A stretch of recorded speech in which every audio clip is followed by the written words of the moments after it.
Namenu so predali hišno dvigalo, ki bo Ambrožičevim in njihovi 6-letni hčerki Anji, ki ima cerebralno paralizo, olajšalo življenje.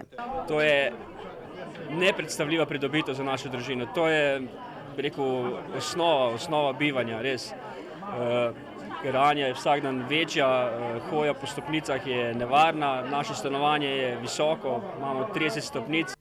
Zahvaljujoč hišnemu dvigalu bo poslej njihovo življenje lažje. Sploh se še ne zavedam, da imamo dvigalo.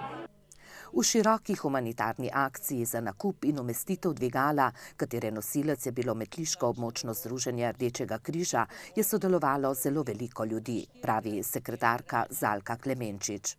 Veliko število, čez 9000 kg zamaškov, dobrih 18 000 evrov zbranih sredstev, čez 1000 ur prostovoljnih del obrtnikov in pa gradbincev, ki so delali v objektu.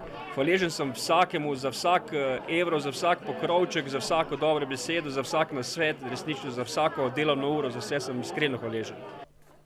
Zbrani na slovesnosti v Bereči vasi pa so bili iskreno veseli, ker je akcija uspela in so s skupnimi močmi prišli do pridobitve, ki bo olajšala vsakdan družine Ambrožičevih.